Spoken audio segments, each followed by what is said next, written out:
সুধী বন্ধুরা কেমন আছেন সবাই? আশা করি সবাই ভালো আছেন। টেকনিক্যাল সলিউশন ভিডিও আজকের ভিডিওতে সবাইকে স্বাগতম। দেখতে পাচ্ছেন এখানে একটা মেইল আমার পেওনারের action require your renew your expiring Payoneer card. তো আমার মেইল আসছে যে আমার এই পাশে ডিসেম্বরে 2025 সালে মেয়াদ, আমার কার্ডের মেয়াদ এক্সপায়ার হয়ে যাবে পেওনারে। এটা আমার তৃতীয় কার্ড এই অ্যাকাউন্টে, প্রায় 12 বছর যাবতীয় অ্যাকাউন্ট ইউজ করতেছি আমি।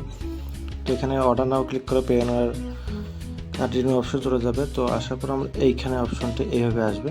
তো আপনার এখানে 16 ডিজিটের কার্ড নাম্বার, ইন্টারিয়র, পেওনারের পাসওয়ার্ড, আপনার পেওনারের ডেট অফ বার্থ আর এখানে অ্যাড্রেসটি দেওয়া আছে, দিয়ে নিচে দুটো মার্ক ক্লিক করে অ্যাগ্রি করলে কিন্তু কার্ড অর্ডার হয়ে যাবে। আমি এটা ফিল আপ করতেছি, তারপরে আপনাদের ভিডিওটি সামনে আগাচ্ছি। তো আমার card of date of birth দেওয়া শেষ। আমি রিনিউ কার্ড ইস্যুতে ক্লিক করি। Confirm your card has been successfully order হয়ে গেছে। তো এইখানে টু ভিউ কার্ড ডিটেলস, এখানে পেওনার কার্ডে ক্লিক করলে এখানে দেখতে পারবেন। তো এমন তো অবস্থায় আমি সকল প্রকার পেমেন্ট নিতে পারবো 31 ডিসেম্বর পর্যন্ত। এটা লগ আউট হয়ে গেছে। আমি অ্যাপে যাই, সেটা কেটে যাবে, অ্যাপ চলে যাবে।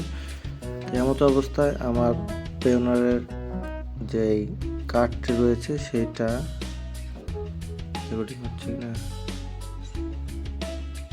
রেকর্ডিং হচ্ছে। পেওনারের কার্ডটি সচল থাকবে ডিসেম্বর মাস পর্যন্ত। মানে এখন কার্ডটি সে পাঠাবে, মানে কাজ হবে 7-15 দিনের মধ্যে কার্ডটি পাঠাবে এবং 30 দিনের মধ্যে কার্ডটি হাতে পেয়ে যাবে ইনশাআল্লাহ।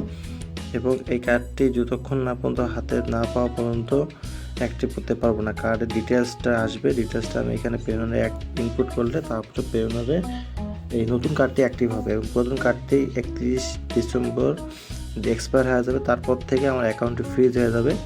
ফ্রিজ হবে, এরকম ফ্রিজ হবে আমি কোনো পেমেন্ট তুলতে পারবো না, কিন্তু ক্লায়েন্টের পেমেন্ট আমি রিসিভ করতে পারবো। সেক্ষেত্রে আপনারা করবেন যে প্রত্যেক মাসেরই বছর মনে করেন ডিসেম্বর শেষ হবে, ডিসেম্বরের 4-5 তারিখেই আমি কার্ডটি অর্ডার দিয়ে দিয়েছি। আসতে 20-30 দিন লাগবে। এই 20-30 দিন আমি প্রতি আগের কার্ডটি ইউজ করতে পারবো। যখনই কার্ডটি এক্সপায়ার হয়ে যাবে, অ্যাকাউন্টটি সাসপেন্ড হয়ে যাবে, মানে ব্লক হয়ে যাবে, অ্যাকাউন্টের পেমেন্টটা ব্লক করে দেবে তারাই, কারণ নতুন কার্ড আসে না। নতুন কার্ড আর যদি আপনি কার্ড অর্ডার করতে না চান, সেক্ষেত্রে কার্ড অর্ডার ভার্চুয়াল কার্ডও রয়েছে। আমি ফিজিক্যাল কার্ড দিচ্ছি, প্রায় ফিজিক্যাল এবং ভার্চুয়াল কার্ডের প্রায় সেম, খরচও সেম।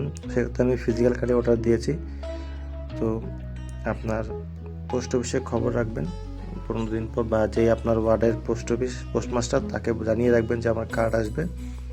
তো আসলে আমাকে যখন ফোন দেওয়া হয় সেভাবে বলে রাখলে তার সহজে আপনি কার্ডটি পেয়ে যাবেন।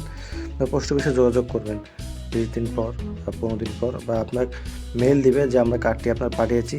এর মতো অবস্থায় 15 দিন পর আপনি কার্ডটি রিসিভ করতে পারবেন। ধন্যবাদ বন্ধুরা। কীভাবে কার্ড রিনিউ করতে হয় আপনারা দেখলেন। আশা করি এই ধরনের ভিডিও আরও পেয়ে যাবেন এবং আমাদের সাথে থাকবেন। আজকে ভিডিও শেষ করতেছি। আল্লাহ হাফেজ।